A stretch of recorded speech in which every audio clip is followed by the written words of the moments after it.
The Golden Blackbird by Paul Sabilit. Once upon a time there was a great lord who had 3 sons.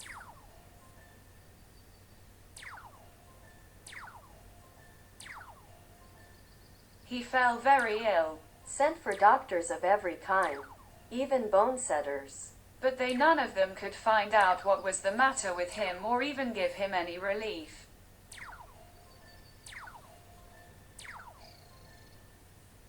At last there came a foreign doctor, Who declared that the Golden Blackbird alone could cure the sick man.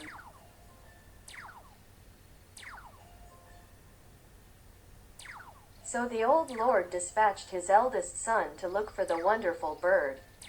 And promised him great riches if he managed to find it and bring it back.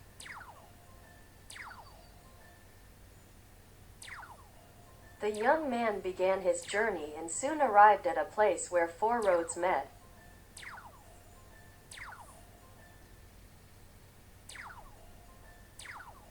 He did not know which to choose, and tossed his cap in the air, determining that the direction of its fall should decide him.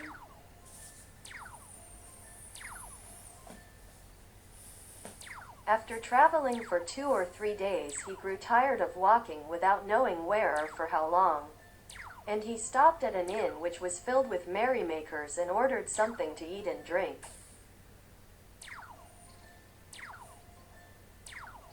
"My faith," said he, "it is sheer folly to waste more time hunting for this bird."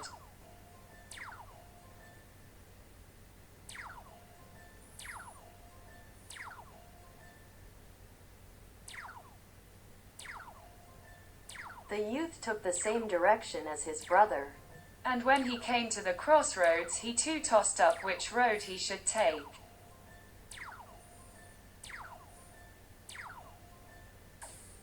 The cap fell in the same place as before, And he walked on till he came to the spot where his brother had halted.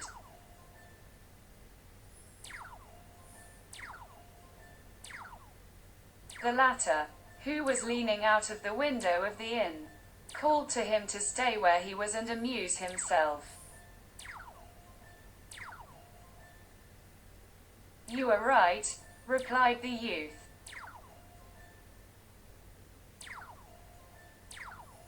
Who knows if I should ever find the Golden Blackbird, even if I sought the whole world through for it?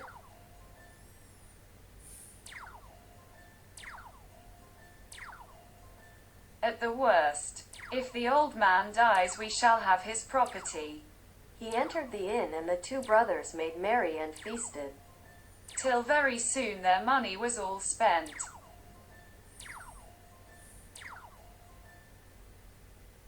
They even owed something to their landlord, who kept them as hostages till they could pay their debts.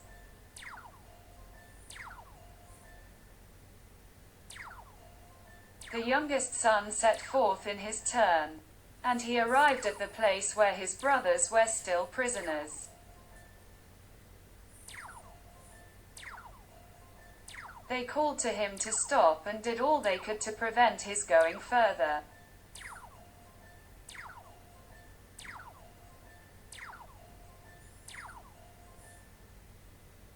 "No," he replied, "my father trusted me." And I will go all over the world till I find the Golden Blackbird. "Bah," said his brothers. You will never succeed any better than we did. Let him die if he wants to.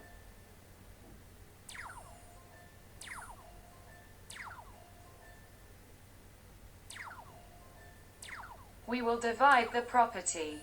As he went his way he met a little hare. Who stopped to look at him and asked, "Where are you going?" "My friend," Quote, "I really don't quite know," answered he.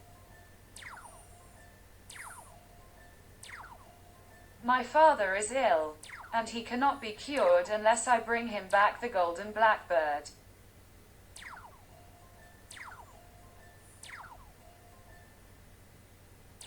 It is a long time since I set out, but no one can tell me where to find it.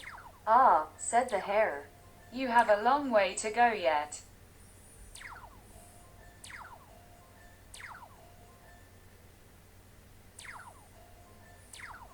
You will have to walk at least 700 miles before you get to it. And how am I to travel such a distance?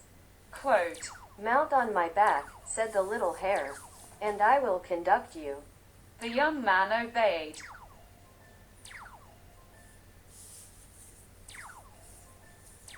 At each bound the little hare went 7 miles. And it was not long before they reached a castle that was as large and beautiful as a castle could be.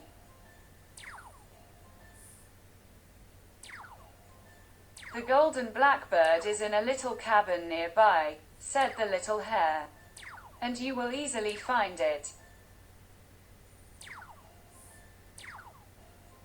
It lives in a little cage, with another cage beside it made all of gold.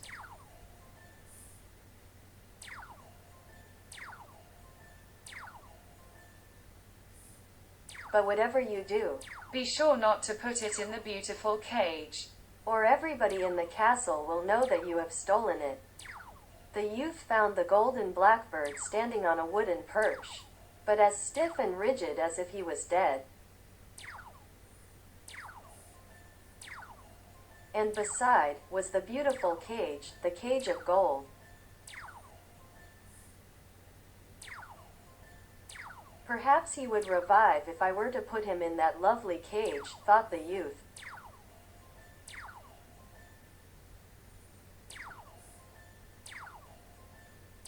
The moment the golden blackbird had touched the bars of the splendid cage, he awoke and began to whistle, so that all the servants of the castle ran to see what was the matter, saying that he was a thief and must be put in prison. No, he answered, I am not a thief.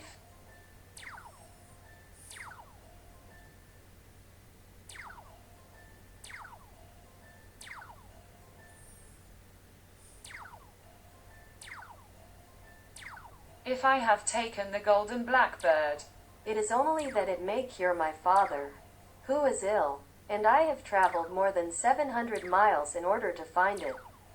Well, they replied, we will let you go, and will even give you the golden blackbird if you are able to bring us the porcelain maiden. The youth departed, weeping, and met the little hare, who was munching wild thyme. What are you crying for, my friend? Asked the hare.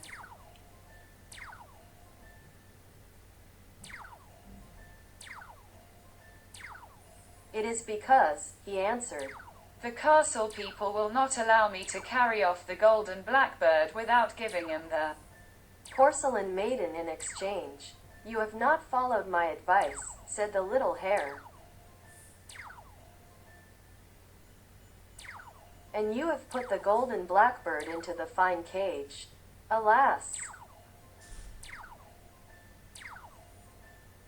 Yes, don't despair. The porcelain maiden is a young girl, beautiful as Venus, who dwells 200 miles from here.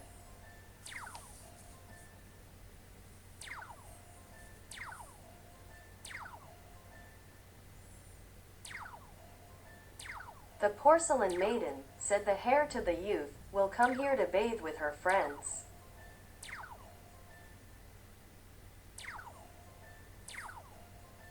Keep yourself out of sight behind the thicket, while I just eat a mouthful of thyme to refresh me.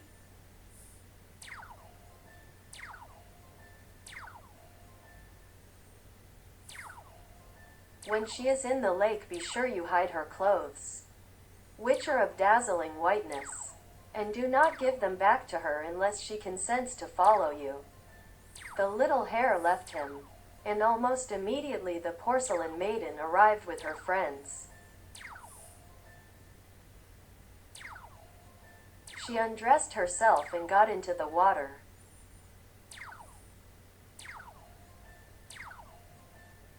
Then the young man glided up noiselessly and laid hold of her clothes, which he hid under a rock at some distance.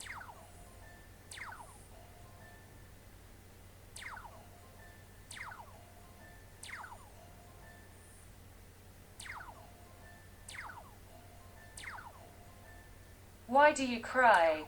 said the young man, approaching her.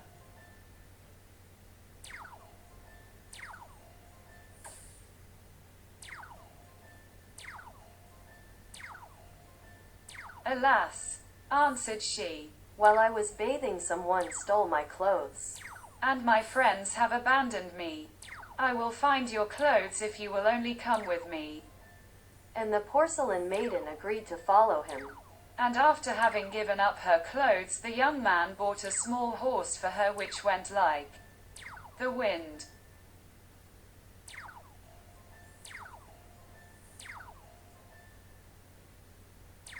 The little hare brought them both back to seek for the golden blackbird. And when they drew near the castle where it lived, the little hare said to the young man, "Now, do be a little sharper than you were before, and you will manage to carry off both the golden blackbird and the porcelain maiden."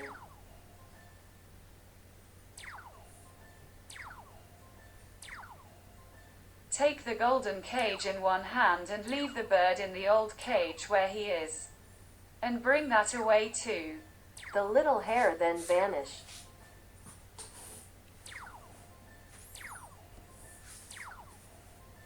The youth did as he was bid, and the castle servants never noticed that he was carrying off the golden blackbird. When he reached the inn where his brothers were detained, he delivered them by paying their debt.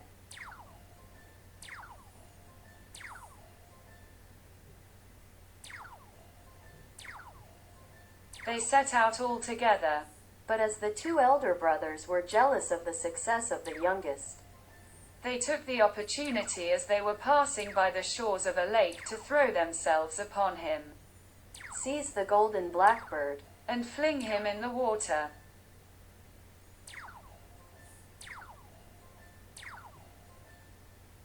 Then they continued their journey, taking with them the porcelain maiden, in the firm belief that their brother was drowned.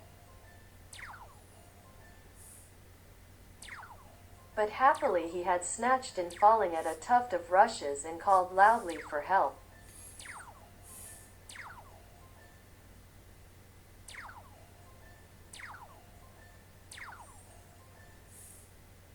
The little hare came running to him and said, "Take hold of my leg and pull yourself out of the water." When he was safe on shore, the little hare said to him, "Now, "This is what you have to do. Dress yourself like a Breton seeking a place as stable boy, and go and offer your services to your father."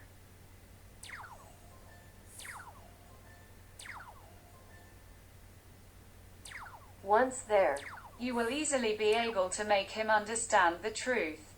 The young man did as the little hare bade him.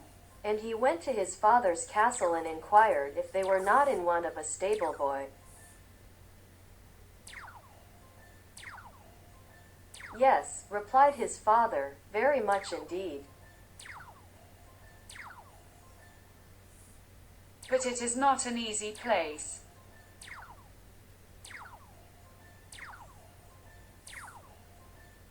There is a little horse in the stable which will not let anyone go near it. And it has already kicked to death several people who have tried to groom it. "I will undertake to groom it," said the youth.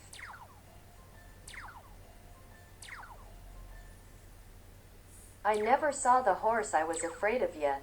The little horse allowed itself to be rubbed down without a toss of its head and without a kick.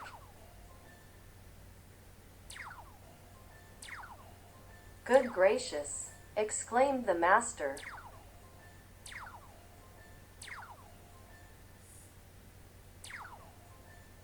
"How is it that he lets you touch him when no one else can go near him?"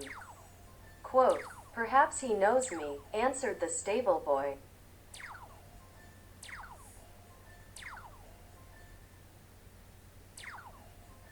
Two or 3 days later the master said to him, "The porcelain maiden is here, but though she is as lovely as the dawn, she is so wicked that she scratches everyone that approaches her."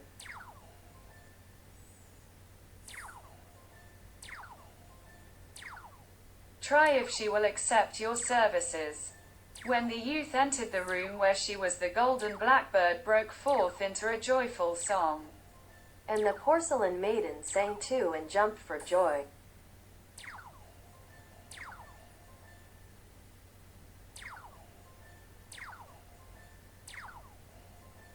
Good gracious, cried the master. The porcelain maiden and the golden blackbird know you too. Quote, yes, replied the youth, and the porcelain maiden can tell you the whole truth if she only will. Then she told all that had happened, and how she had consented to follow the young man who had captured the golden blackbird.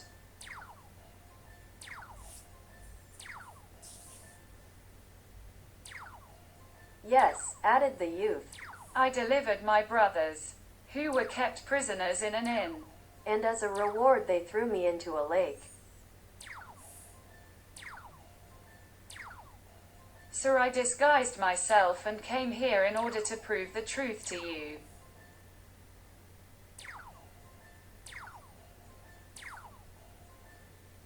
So the old lord embraced his son and promised that he should inherit all his possessions. And he put to death the two elder ones, who had deceived him and had tried to slay their own brother.